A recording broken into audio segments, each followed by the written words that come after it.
Sejam muito bem-vindos a mais um vídeo da série Professor Responde aqui do canal, em que hoje responderei a dúvida de Miguel Ramírez, que escreveu perguntando qual seria a correta interpretação dos reinos da estátua do sonho de Nabucodonosor, que é o que nós encontramos na história de Daniel, capítulo 2. Então, vamos conferir primeiro o que nós encontramos em alguns versos ali de Daniel, especialmente a partir do verso 31, e logo na sequência eu irei tecer mais alguns comentários. Vamos ver o que nós temos ali então. Tiveste, ó rei, uma visão. Era uma estátua, enorme e extremamente brilhante. A estátua erguia-se diante de ti de aspecto terrível. A cabeça da estátua era de ouro fino, de prata eram o seu peito e os braços, o ventre e as coxas eram de bronze, as pernas eram de ferro, e os pés, parte de ferro e parte de argila. Estavas olhando quando uma pedra, sem intervenção de mão alguma, destacou-se e veio abater na estátua, nos pés de ferro e de argila, e os triturou. Então se pulverizaram ao mesmo tempo o ferro e a argila, o bronze, a prata e o ouro, tornando-se iguais à palha miúda na eira de verão. O vento os levou sem deixar em traço algum, e a pedra que havia atingido a estátua tornou-se uma grande montanha que ocupou a terra inteira. Tal foi o sonho. Aqui é válido ressaltar que, embora o rei Nabucodonosor seja uma figura histórica real, que realmente governou o Império Babilônico entre os anos de 605 a 562 a.C., sendo inclusive o governante responsável por conquistar o reino de Judá e deportar uma parte dos judeus para o exílio babilônico, ali especialmente em 586 a.C., já toda essa narrativa sobre o sonho de Nabucodonosor, assim como diversas outras histórias que nós encontramos ao longo do livro de Daniel, em sua essência elas fazem parte de uma ficção histórica de gênero apocalíptico, que foi desenvolvida cerca de 400 anos depois de Nabucodonosor, já no século II a.C. E sobre a datação do livro de Daniel, eu já expliquei até mesmo em vídeos anteriores aqui no canal, como vocês podem ver na série Professor Responde, número 83, em que eu ali abordo então com mais detalhes sobre o porquê o livro de Daniel é datado nesse período, no século II antes da Era Comum. Mas então nenhuma dessas histórias envolvendo os sonhos de Nabucodonosor, elas aconteceram realmente no passado. Todas elas são uma criação literária do próprio autor do livro de Daniel, que tinha por objetivo transmitir uma ideia teológica a respeito de que Deus estaria controlando a história desde tempos antigos. Esse autor, como ele já vivia 400 anos depois, então ele já conhecia ao menos uma parte da história de todos esses reinos que irão vir após o Império Babilônico. Então, o livro de Daniel ele não apresenta uma profecia real, como se o autor estivesse prevendo o que iria acontecer no futuro. Na verdade, o livro de Daniel ele corresponde ao que os historiadores denominam como vaticinium ex evento, ou então simplesmente como post-evento, que são termos comumente utilizados em latim para designar um texto que foi escrito depois que o autor já conhecia todos os eventos que supostamente ele estaria profetizando em nome de alguém que viveu no passado mais distante, mas que é apenas uma criação literária do próprio autor. Então vamos continuar observando o que nós encontramos nos próximos versos, enquanto eu irei tecendo alguns comentários e apresentando algumas ilustrações ali então. Vamos ver o que nós temos ali para frente. E agora exporemos a sua interpretação diante do rei. Tu, ó rei dos reis, a quem o Deus do céu concedeu o reino, o poder, a força e a honra, em cujas mãos ele entregou onde quer que habitem, os filhos dos homens, os animais do campo e as aves do céu, fazendo-te soberano deles todos, é tu que és a cabeça de ouro. Aqui nós temos a resposta para o significado do primeiro reino que é representado nessa estátua, que é o Império Neobabilônico.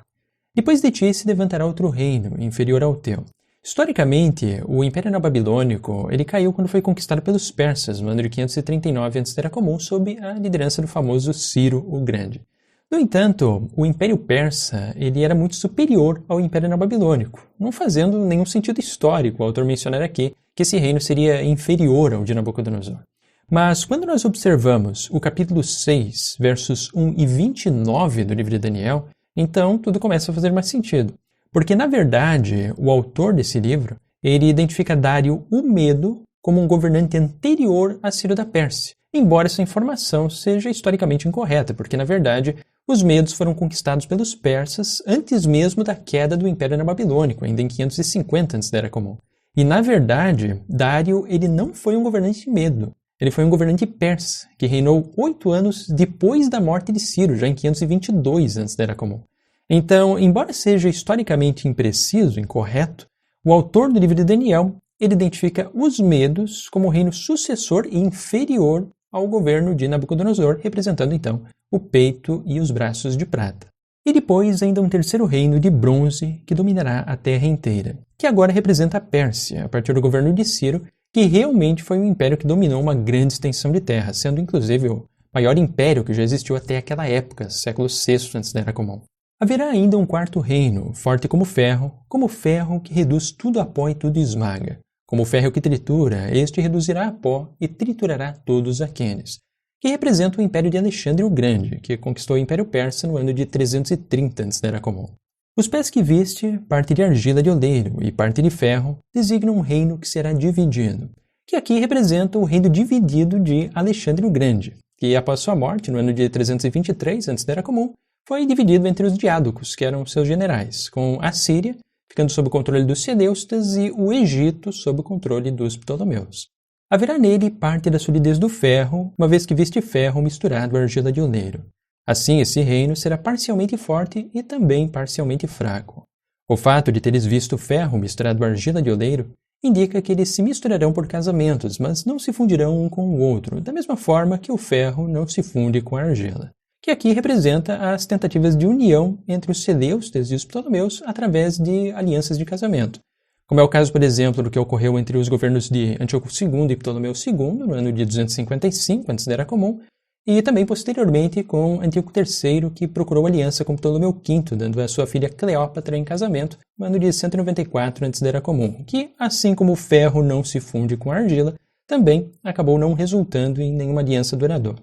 No tempo desses reis, o Deus do céu suscitará um reino que jamais será destruído, um reino que jamais passará a outro povo. Esmagará e aniquilará todos os outros reinos, enquanto ele mesmo subsistirá para sempre. Foi o que pudeste ver na pedra que se destacou da montanha, sem que mão alguma tivesse tocado, e reduziu a pó o ferro, o bronze, a argila, a prata e o ouro. Que aqui representa o reino de Deus, que o autor considerava que iria chegar durante o governo dos Ptolomeus e Seleucidas, coincidindo perfeitamente com o mesmo tempo em que o autor estava desenvolvendo a sua obra, no século II antes da Era Comum.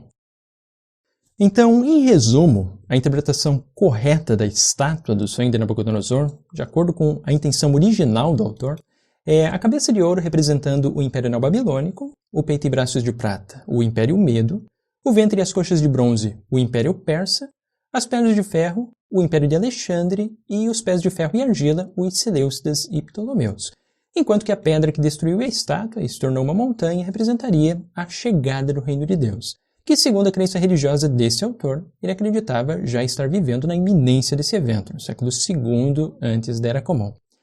Aqui também é válido acrescentar que, como o reino de Deus ele não chegou durante o governo Seleucida e Ptolomaico, então, posteriormente, muitos judeus antigos eles tentaram atualizar essa interpretação original do autor para que os pés de ferro e argila representassem o Império Romano, que passou a dominar a Judéia após o cerco de Jerusalém de 63 antes da Era Comum, que foi realizado por Pompeu.